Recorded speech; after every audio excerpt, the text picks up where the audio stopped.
Simon Byabakama ne timu electoral commission mbu kino kyekoze okusomesa abantu biometrics across the country ngayise ba individuals. Which kind of elections are these? Which kind of fake election are these? You can't even sensitize the entire voters of 22 million Ugandans whom you think that you registered. You are called some individuals, NRM agents to attend. Gwe mulindeko. Bomutu manyira yito mwozande banaga tuli basiru. Oyise NRM agents ba individuals okujja okubeera nga basomesa are they the voters? Mubayitidde. Mubagundi mulekera okusirwaza bana Uganda ekisookera ddala mukulu Byabakama. Bwe batonna genda kusala byayi nkugamba genda weetereze ng'eggwanga tonali kumako omuliro. Wagambye na milioni 22 ez'abalonzi. Where are the voters registered across the country?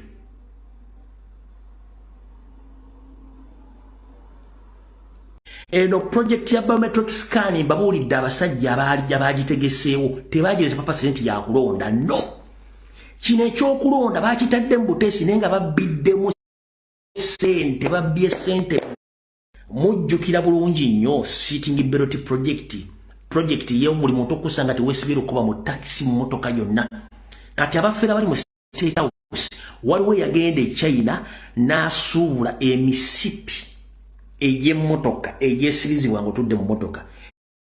Gyamala kugwawo traffic teyaddamu kubuuza muntu yenna yeesibye musipi.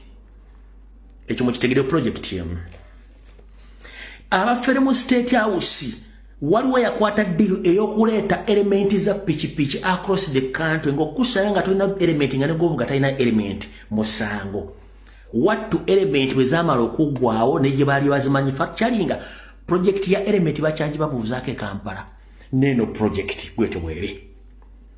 Waliwo omufere mu State House eyaleeta speed governor obumu obukendeeze emisinde gy'emmotoka era bwe yamala okuba obubi bw'ensimbi mu speed governor project n'agigalawo ya speed governor. E Kampala abuuza speed governor. Tugenze mu maaso.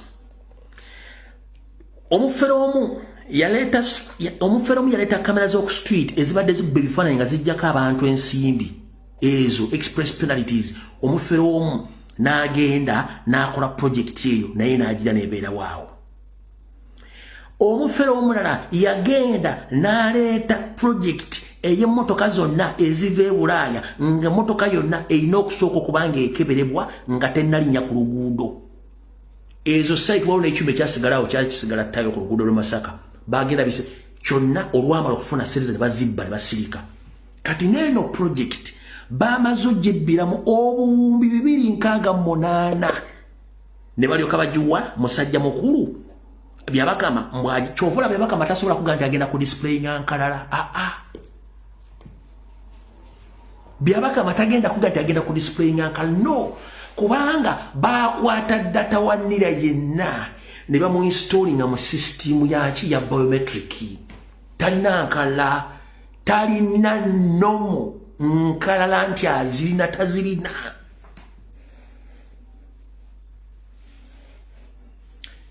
Kati bw'olaba MP yenna nga asirise munnabyabufuzi tayogera buli omu asirise manya abantu bano be-bamu just batuzannya matatu. Bannange mbabuulidde tugenda mu kalufa tukime tebagenda ne tugenda kwekalakasa buli muntu tandika okukola physicals tandika okunoonya ki ky'osobola okukola mu budde nga butuuse ennaku z'omwezi 15 mwezi ogwa nki ogw'olubereberye. Abasajja okumanya batidde okumanya nti abasajja bano batya nnyo weewuunye tugenda mu kalu batraininga ba militias ode bayina amagye ga SFC bayina poliisi bayina military naye ate ekikulaga nti batidde the additional militias bakikola batya. These are the layers. Babagambye basooka bazimbe layer esooka nga bagenda gikozesa nga self-destruction method. Self-destruction method yeruwa train a militia group of indigenous Uganda so that they go against their indigenous Ugandans. When they fail, then you engage SFC to intervene. Kubanga tebesiga UPDF ne police Wamukitegedde. Museveni bamugambi nti soko ozimbe ba militia nga banansi bagenda against their fellow citizens beekube gwengo otudde ebbali. Then banansi bwe balemesa ba militias, then SFC engaging. SFC bweremwa kabaka baweddeko kubanga the indigenous UPDF regular tebali moyo nonsense kebere police. Gwe singo boyina kyalo ngaakola mu police aga embwa zino zimanyira abasajja banyivu n'abakazi banyivu. Boboyina muganda ngaakola mu UPDF akola mu police akola mu prison nga muganda osiwa akabano mubuuze embeera gye bayitamu agenda kugawa obusajja buno bumanyira. President yakyogeddeko, ekibiina kya National Platform kyakyogeddeko, wabula abantu bonna bano ba MP ba kansala by'omu asiri sitayagala kyogerako. System egenda okubba obululu naawe egenda kubbiramu.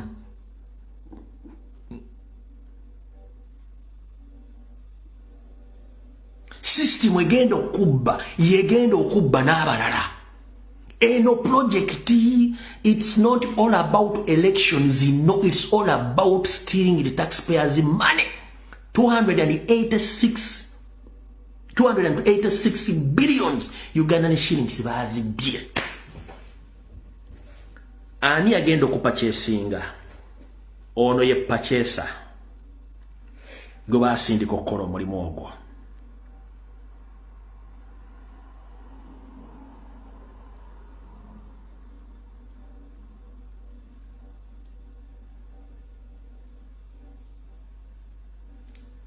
Kamano mukolagane gwe basindika okukola omulimu ogwo. Owankyamwina mwana Aluwaye gwe bayita mu bajje. Ono gwe basindika okugenda okupurchasinga ebintu ebyo. Tunaku olufaso tegena kubeerako naye nga manyi how sensitive, yes, because usually so as not to disrupt the electoral process, we don't use internet.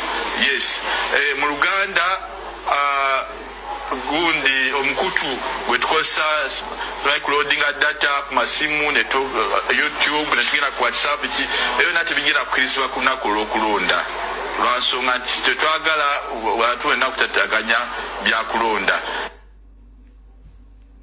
Oyo gwe basindika China n'akasajja akalla bagende kati eyabuuka n'agaana ye Aaron Masembe oba Aaron Masembe go bakwata ye yagamba sirya mu Bannayuganda lukwe.